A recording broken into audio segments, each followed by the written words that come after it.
Okay, welcome everyone to the CPS Energy Citizens Input Committee meeting on June 12th, 2024. The meeting is being held at 500 McCullough Avenue, San Antonio, Texas.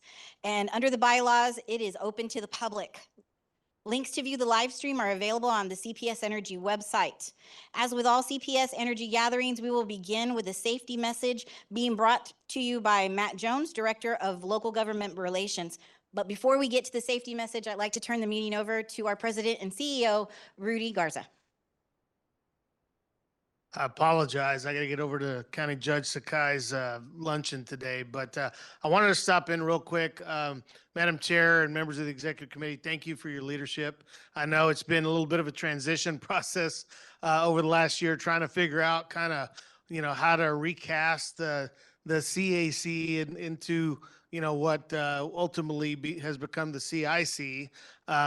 Again, going back to, when I first got here, the CAC has always been, our preferred, method for gathering community feedback. And, and I think what we've done with the board's input will kind of carry us into, the next iteration of what community input looks like. So I really just came by to say thank you.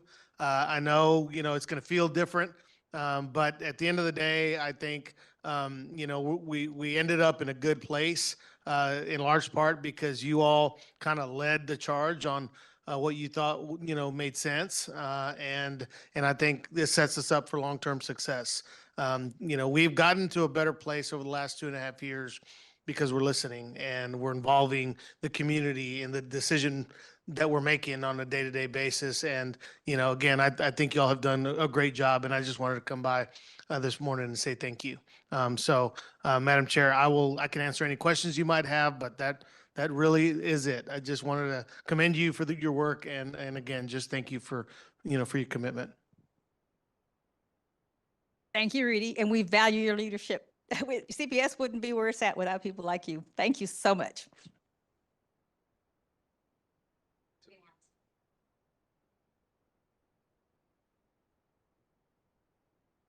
Thank you, Chris, and to the committee.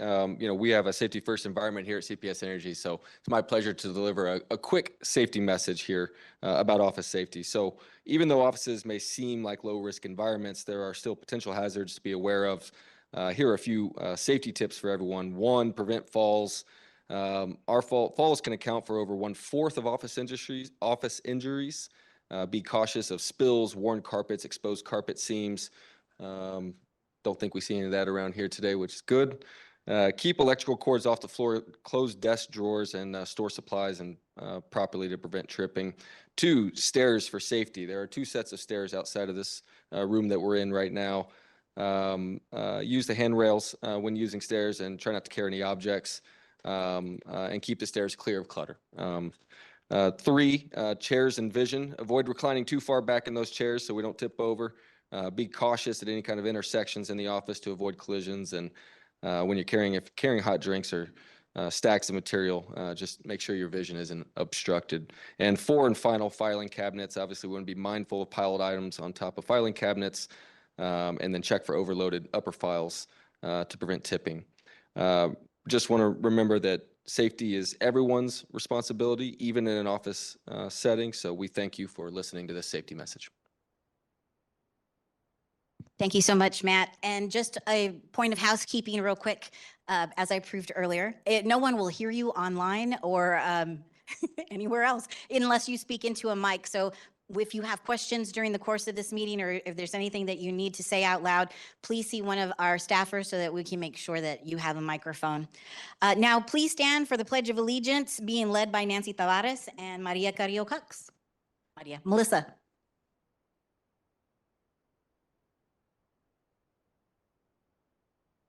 I pledge allegiance to the flag of the United States of America and to the republic for which it stands, one nation, under God, indivisible, with liberty and justice for all.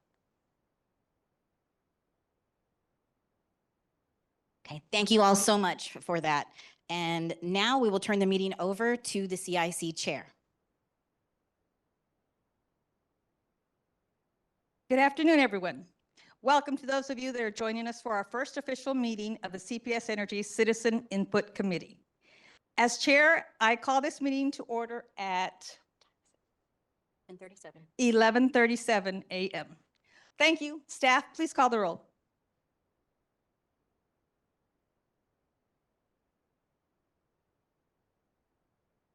Richard Farias, Here. Lawson Picasso, Chair Martinez. Here. Frank Garza, Gonzalez, Raquel Zapata, Adelita Cantu, John Kelly. Here. Tom Corser, Vanessa Alvarado. Present. Steve Bonnet, Here. Audra Clapsaddle, Here. Bob Zapata, and Aaron Here. Stein. Thank you, Vilma. So just to check one last time, staff, do we have anyone signed up for public comment? We have no public comment today. So Madam Chair, with that, we turn the meeting back over to you. Okay. Thank you. Today we have two items on the agenda. First, we're going to have a presentation by Jesse Hernandez, CPS Energy's Director of Equity, Community Strategy, and Engagement. Now, Jesse has been with CPS Energy for how many years? Jesse. 13 years. years. He manages the teams responsible for, We'll let him answer that when he gets up to the front. we're going to let you answer that one.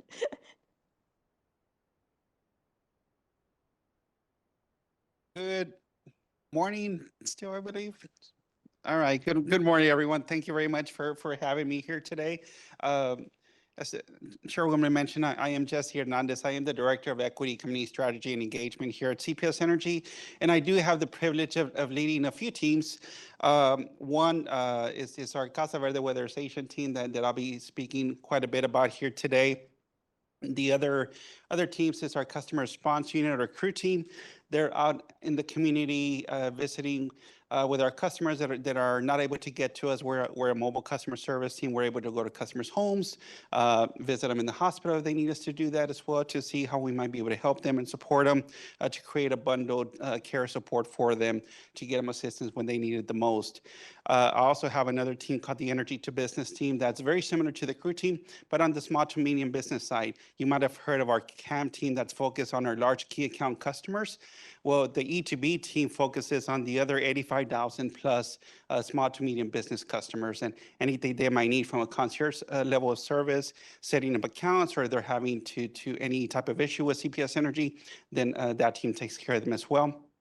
Then I also have a team that's our outreach and public safety and education team, and they go out into the community anywhere somebody hands you a brochure or anything about our products and services or our programs. That's usually someone from our outreach team talking to our customers about all the various programs that CPS Energy has to offer.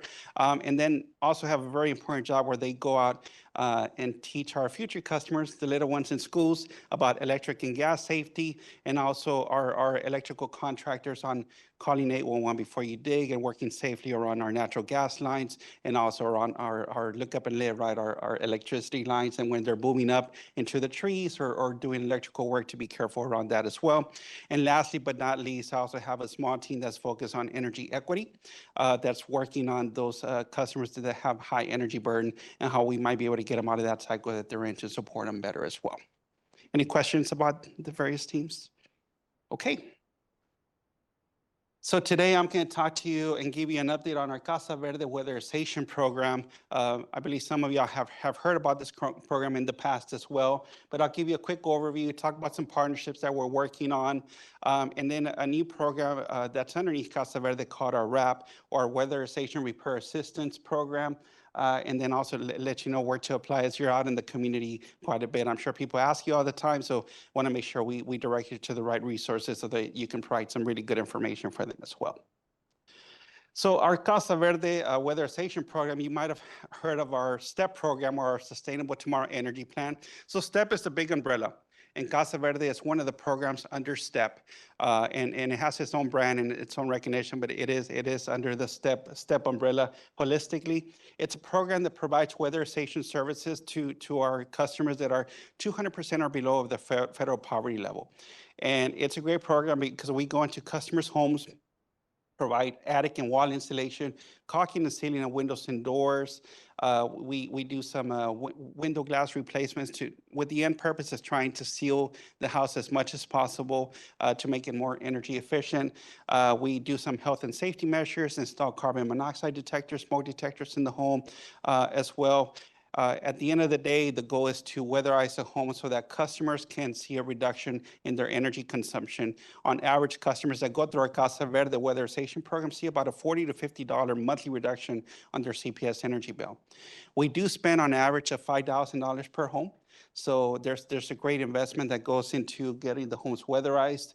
And then once we do all the deck sealing and all that and replacing all the light bulbs, there's really a whole new level of comfort that goes in the home as well. So the resident in the home is not only saving energy, but their home is actually much more comfortable with these hot summers and the cold winters that we've been having. So there's two parts to qualifying for the program. The first part of it, as you can see here, is income. So as I mentioned, it's 200% or below the federal poverty limit. But it's actually, some people might refer to this program as a low-income program, but it really, it's a generous income to be able to qualify for the program. A family of four, for example, needs to make just under $5,200 per month to be able to qualify. So that's about $60,000, I believe, if my math is right, to be able to qualify for the program. So it's still, a good bandwidth for good coverage and support for the program. The second aspect of it, if we have customers who say, I'm above the threshold and I don't qualify, but my bill is still very, very high and I'm just barely making ends meet, we have a second option where we can do an energy burden calculator. So we look at customers that are extreme energy burn, which that's 10% or higher. And so if you're spending more than 10% of your income on your CPS energy bill, then you qualify for the program as well, regardless of if you're above that 200% FPO threshold that I mentioned. So it's really a good opportunity for those customers to be able to qualify. And I believe since we started the energy burden back in October of last year, and we've already had, I believe it's 13 customers who would not have been able to qualify for the program that were able to qualify now because of the energy burden addition that we did. So that's step one. So once the customer qualifies from an income perspective or an energy burn perspective, then the home itself has to qualify. So you might ask, well, how does a home qualify, right? Well, we need to make sure that it's structurally sound, and we need to make sure that we're able to go in there and we're going to spend, on average of $5,000 per home, and we want to make sure that we get our return on investment back. And the home itself cannot have major structural issues. So it can have like foundation issues, or it can have large active roof leaks, because then that creates other issues for us as we're trying to weatherize home. Sadly, here in San Antonio, I've gone into homes in some of our neighborhoods where you step into their living room and you're stepping on dirt, right? Because the foundation it's in such a bad shape.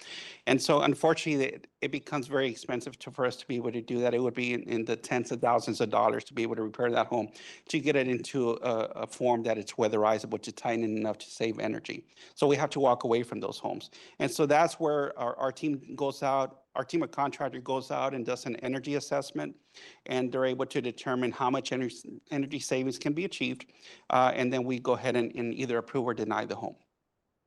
We are seeing about a 47% denial rate on the homes that go for review. However, I'm very excited about this next program that I'm going to talk a little bit about here shortly, that we're working to address that number as well. Oh, sorry, it looks like I was clicking and talking. So, okay, so this is our weatherization team in action. On the first picture here on the left, every home, when we go to do the assessment, we do what we call a blower door test. And that generates what's called a BTL, which is the building tightness limit. So that tells us how leaky the home is.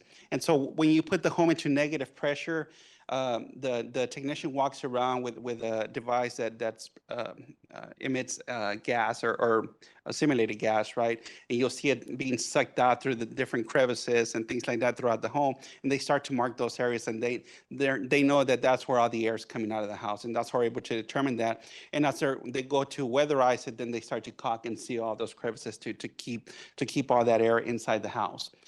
We also check stoves and gas appliances for carbon monoxide.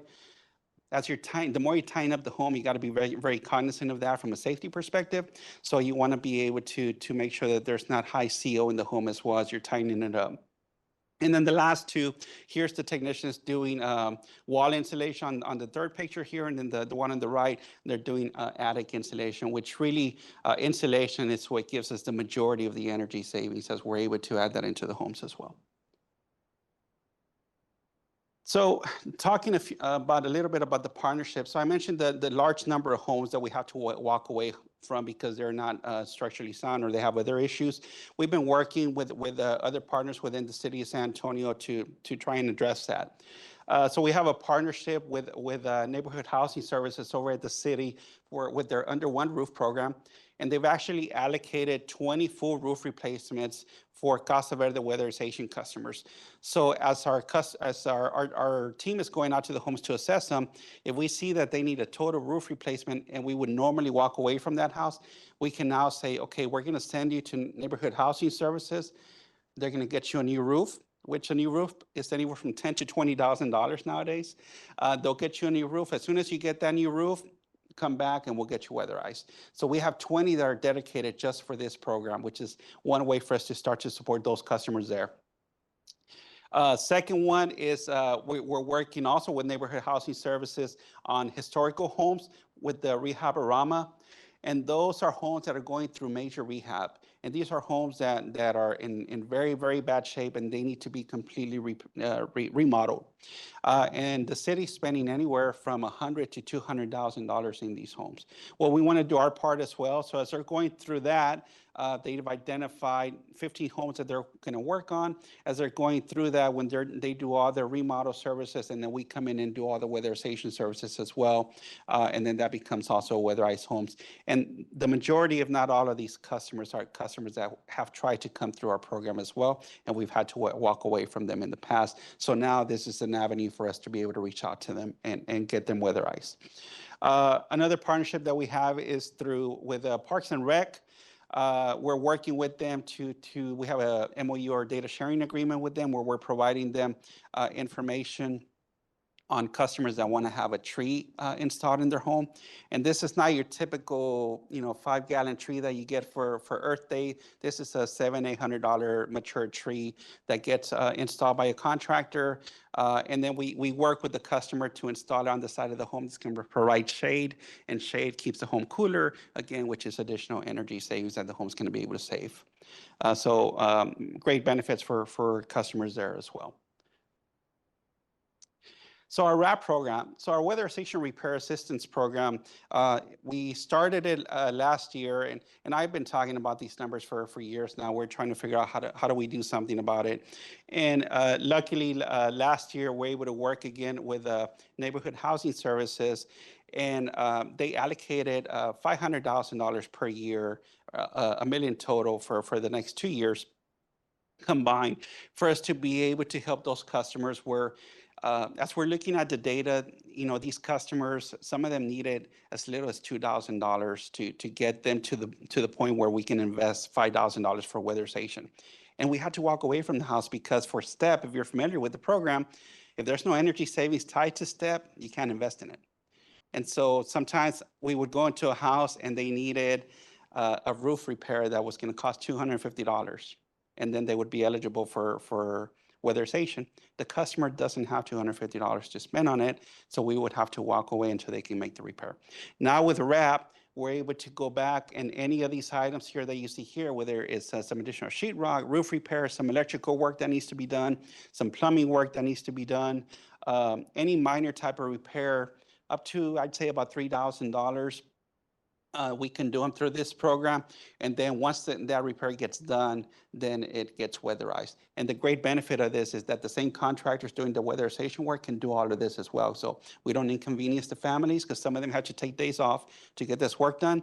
And we don't have to inconvenience them with additional time off. So we're able to get the repair done there and then get the home weatherized, and they're able to get all the benefits from it.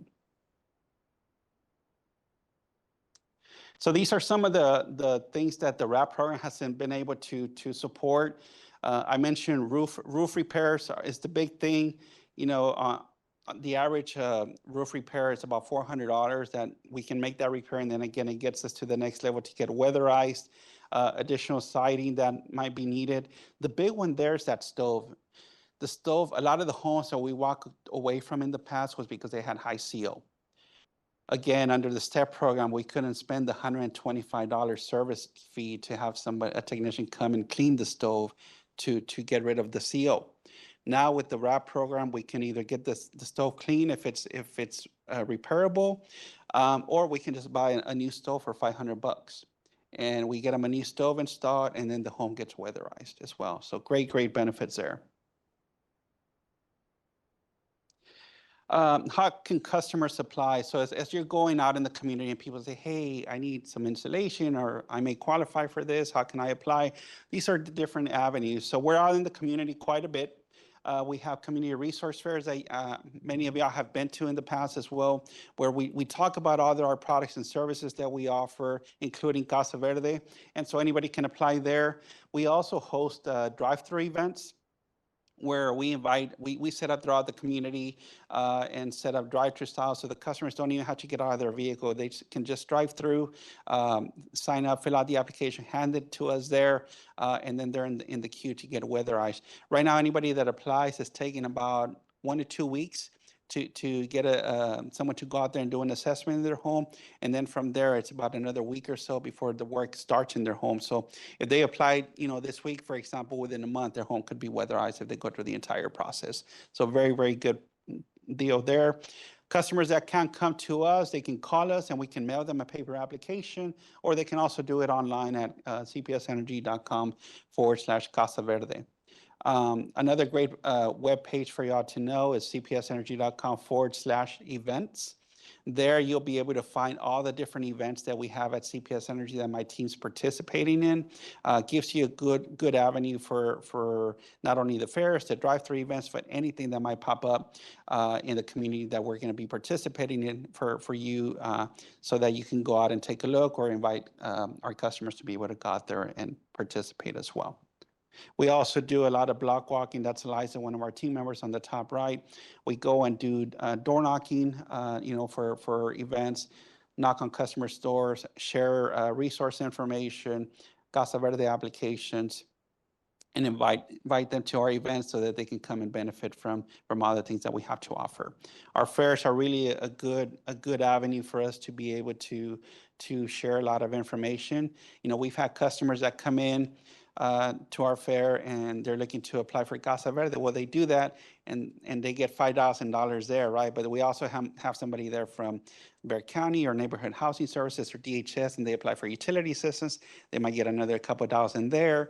We have people there from the food bank, from Meals on Wheels and others. And so before they walk out, they spend an hour or 2 hours with us. They may come out of there with $8,000 or $10,000 in assistance just from spending a couple hours with us. So they really are very engaging, interactive, and beneficial to our customers that need it. So that's the latest update on Casa Verde. Open to any questions you might have. Yes, sir. Thank you for that insight. I work with a lot of seniors, for an organization. It's a nonprofit that helps seniors stay in their homes. A lot of them are at that 200% level, and I hand out a lot of flyers. So I've done that. I do have a question. So does the age of the house impact that decision? Like, I help a lady, her house is like 103 or 4 years old. It needs some inside work, and I've replaced some CO monitors, but she really needs to have a real analysis because the windows are bad. And if they don't do that kind of repair, could they give her an estimate at what it might cost to do some of the weatherization, or whether it's weather stripping, caulking, or whatever? Sure.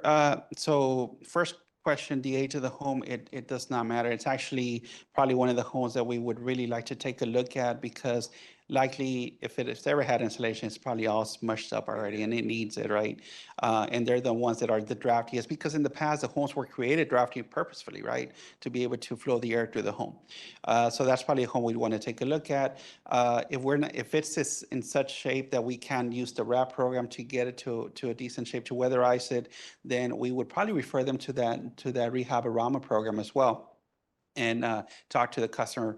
Our crew team is very good. We can go to her at her home, lay out all the different programs that she might qualify for and then help her also through the application process as well to try and get her, because I'm sure her income's limited, right? And we don't want her to spend a lot of money on doing these repairs. If we can get other money that, she qualifies for, so she should definitely take advantage of it. So happy to take her information. We'll reach out to her.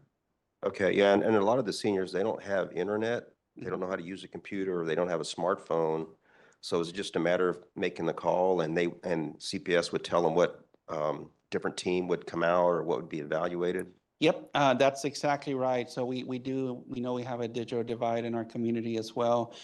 So my crew team that I mentioned earlier, just yesterday, we had a call from a customer saying, hey, I want to apply, but I don't have a printer. I can't go to you. And so within an hour, Stephanie, one of our crew members, was at her house filling out a Casa Verde application and another assistance application. Because that's the great thing about our bundled support, right? We go with one purpose about one thing that we're going to work on, but if there's other things, it's easier for us to say, hey, you also qualify for this. So we start to connect them with other resources and get them other things as well. Oh, that's phenomenal. Yeah, it's a great program. Really is good. So Thank you. happy to help.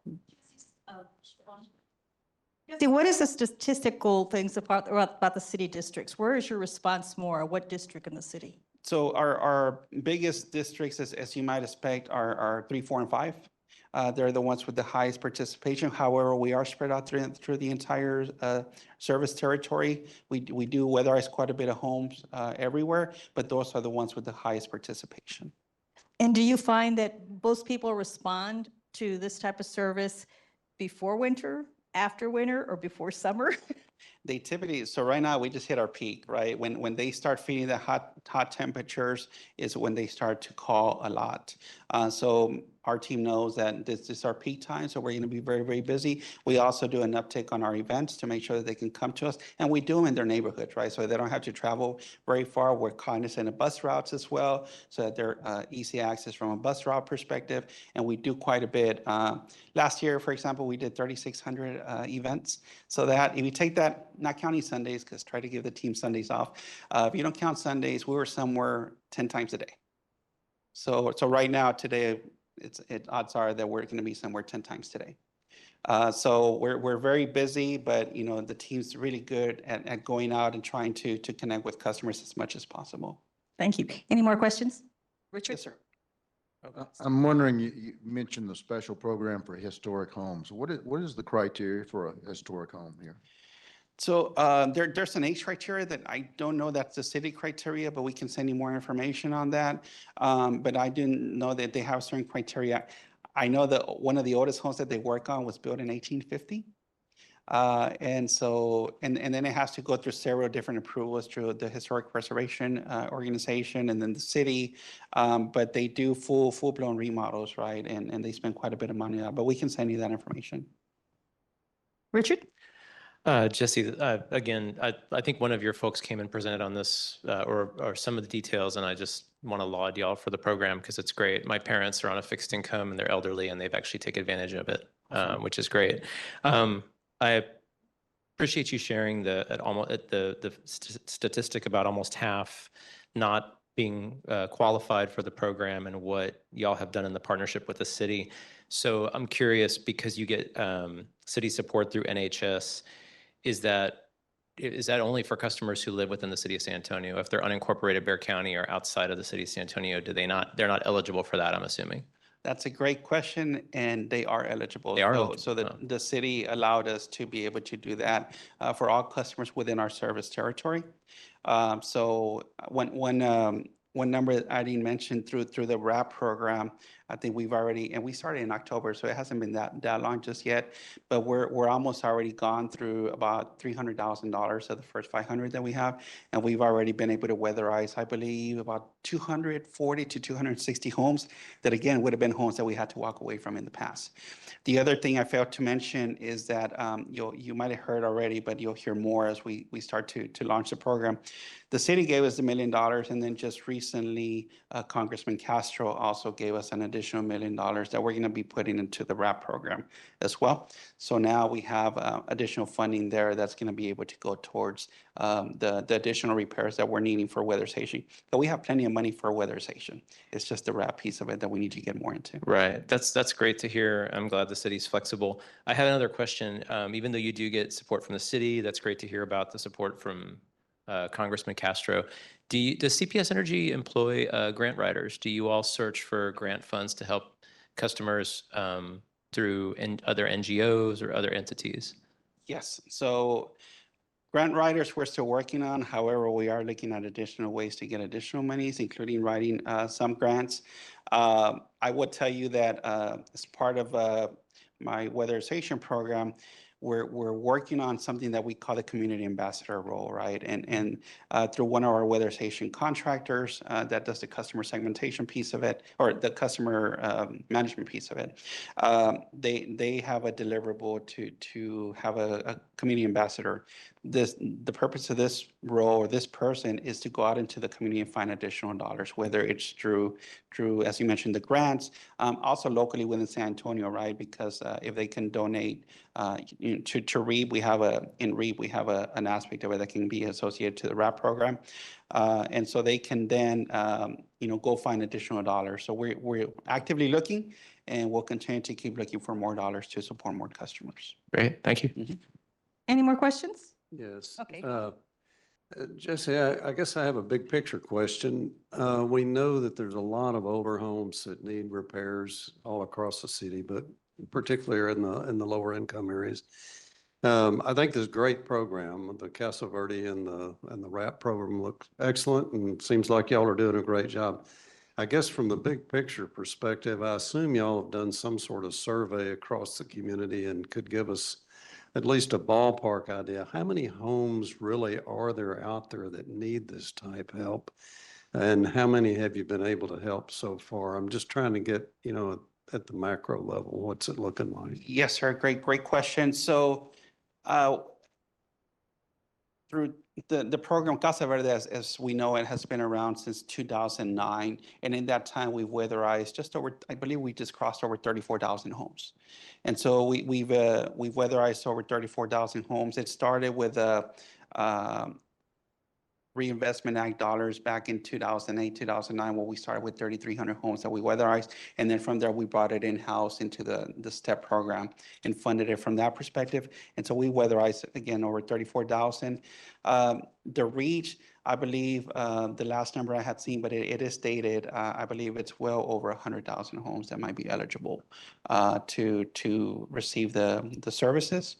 Right. But I know Ann Kennard and her team, they do all our customer segmentation. We might be able to get you a better number there too. Haven't seen it in a while for specifically for weatherization. Any more questions from the committee? Jesse, thank you. It was very informative. Thank you so much for your time. Thank you very much. Appreciate y'all's time. Okay, moving on, we'll now bring the finalists to fill the open at-large position on the CIC for a full committee vote. First, I want to express my gratitude to my fellow committee members for your support in reaching this point. Transitioning from the CAC to the current CIC was a significant undertaking, but with your assistance, we were able to discuss what we wanted this committee to become and shape it together. Throughout the process, we've engaged in numerous discussions, some of which were spirited, but we always concluded with the mutual respect that we have for each other as colleagues intact. In selecting a candidate for the at-large position, the committee, under our new bylaws, the executive committee sought someone from one of the suburban cities within the CPS Energy's service territory. Our charge was to identify someone with a unique set of skill and experiences that would contribute effectively to our conversations and with a passion for serving the community. This responsibility was not taken lightly, and it was done with a great thought and care in the process. However, to move forward, we must first remember how we got here. If you recall, we spent January and February working through the changes to the CAC bylaws. In March, the bylaws were passed by our Board of Trustees, renaming us the CIC, expanding our numbers, and making us a body that is meant to not only interact with the community, but the CPS Energy Board of Trustees. We began the process of moving forward to fill open positions. By the 24th of April, CPS Energy began advertising the openings on the committee, and on April 29th, the applications opened. When they closed on May 21st, the executive committee for this body received 8 applications for the at-large position that we are going to fill.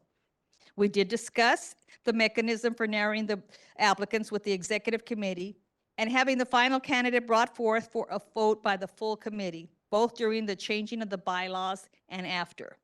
In the last 5 meetings, we've discussed this process at length. We've all agreed to fill this position as has been done traditionally by asking the executive board to narrow the candidates, conduct interviews, and to bring the final candidate to the committee for a vote. We have a finalist to bring forth to you today. Her name is Maria Nelson. Her resume was shared with all of you via email yesterday afternoon. Maria holds a bachelor's in architecture from Texas Tech and a master's in urban and regional planning from UTSA. She sits on the mayor's housing policy task force, is a mayoral appointee to the Office of Urban Redevelopment. She holds a Texas Department of Transportation certification in socioeconomic and environmental justice analysis. Well, we'll open the floor for a discussion and a vote. Now, do we have any discussions on this topic? Questions? Can I move approval? I would like to say something. I think that in my entire tenure being on this committee, I came in right at the end of the snowstorm, and instantly CPS Energy was hammered through the media and through the community in advocating for more transparency in what this committee and what CPS Energy as a whole would be able to expand on, right? And I really want to take a moment to celebrate the growth and the evolution that we have had, not just since January, but I mean for the last 2 years as a utility company, and more in particular as this committee. I'm really excited to see the continued evolution of what we are to become as a committee. And I feel so honored to have been able to get to this point with you all by my side, and Chairwoman, especially with you. I know that you came in with a lot of historical knowledge and understanding of where it has been and where we're going. And I really do want to just say that I appreciated the respectful conversations that all of us were able to have to be able to collaboratively bring this to this point. So I just wanted to take a moment to just pat ourselves on the back and give praise to us, because it was a long journey, and it definitely is something that we should just worth celebrating. And just thank you to CPS Energy for being great liaisons and partners for us as well.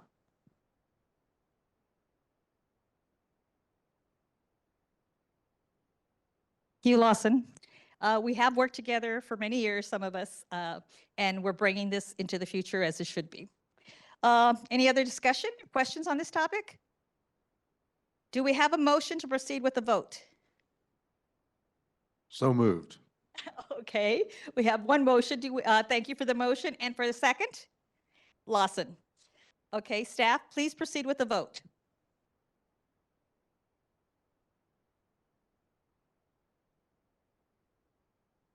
Chair Martinez. Lawson Picasso. Richard Farias. Yay. John Kelly. Yay. Vanessa Alvarado. Steve Bonnet. Yes. Audra Clapsell. Yay. And Bob Zapata.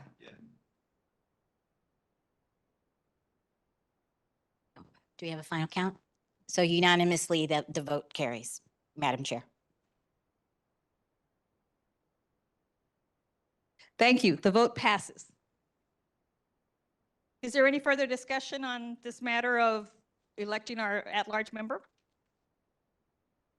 Okay, hearing none, may I please have a motion to adjourn the meeting?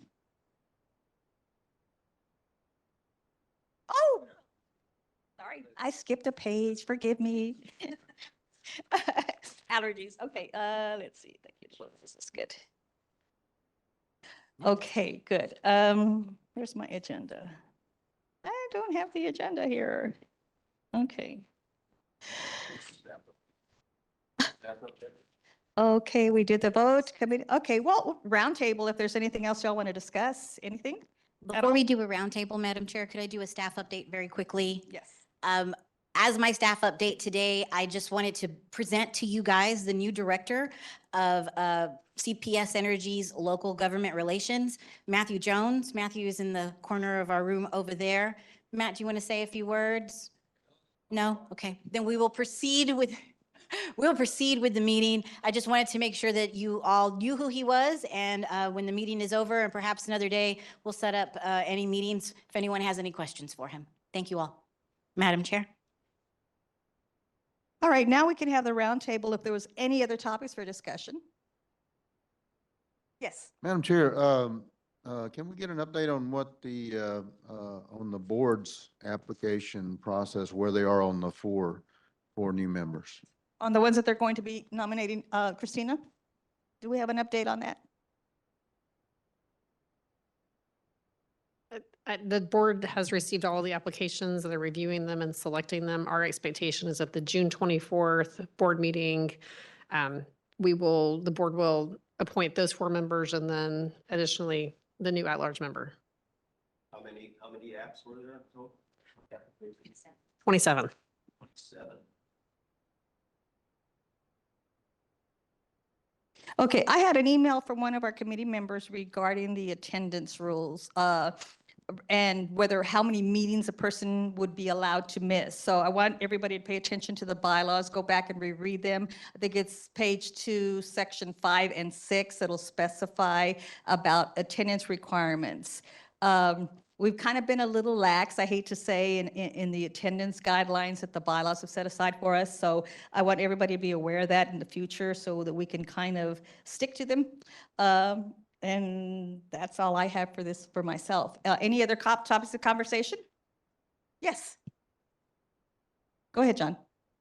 Well, I was just wondering, perhaps there has been some discussion about the subcommittee meetings and setting those up and when those would begin. Could you maybe enlighten us, Madam Chair, about what the next step is? I believe that the staff is getting ready to schedule those meetings for each group, and you will be hearing directly from the committee chair on what time or the arrangements for the meetings for those to get together. So that is in the very near future. Okay, all right. Just curious, since I guess it'll be 3 more months before we have the overall meeting again. Yes, the next meeting will be scheduled for October the 9th. So Okay. we have several months in between to schedule the subcommittee meetings. Okay, thank you. I guess this really comes down to a process question. But I know we're all volunteers and we're all trying to do our best with the time that we have. I would like to see more informed communication to all of us. Like Richard sent out the note yesterday morning, and then we didn't get a note till late. Now, all of us travel. I travel and I'm busy. So it'd be nice to at least have some information days or weeks before the meeting, at least what's going on. I know you guys are busy. I get it. The executive committee does things, but it would be good to inform the whole body on what's going on and kind of give us an update prior to the meeting. Okay. So that's our full intention, but as you said, things get in the way and, we can only go by, we're guided by our staff. So we have to follow, before we report anything to you, make sure that we're going to tell you is on the up and up. So yes, but we will be a little bit more diligent about that in the future. And if I could, just one more comment along those lines, if we could, since we're only going to be meeting quarterly now, we still have our requirement for our community engagement that we need to do. If we could maybe have a calendar included in the meeting so we can plan out our next quarter since we won't be seeing each other as frequently. Absolutely. That would Make be sure a that good, happens. really, really good idea. Thank you, Andra.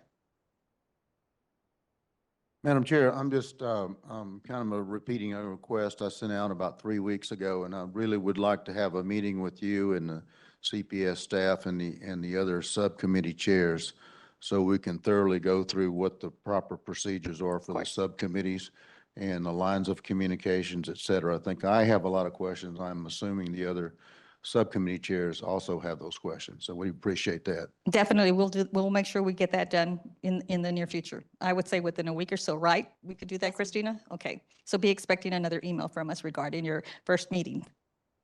Anything else? Okay. Well, if there's no further discussion on any other matters, may I have a motion to adjourn the meeting? Or is there anything else that we did not cover? Follow up to Steve's question is, has everyone been made aware of who are the subcommittee chairs? Are we able to share that, or is it defined yet? There was an email sent out. There was an email that listed the subcommittee chairs and the subcommittees. Uh-huh. It was some time back. And if you didn't see it, Really? I will send it out today. We do have that information.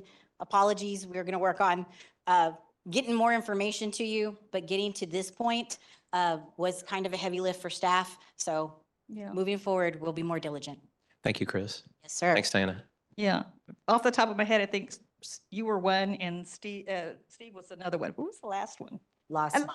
For this, for the sake of public record, shall we say who and what? So I could say Richard Farias, Communications and Community Engagement Yes, Subcommittee.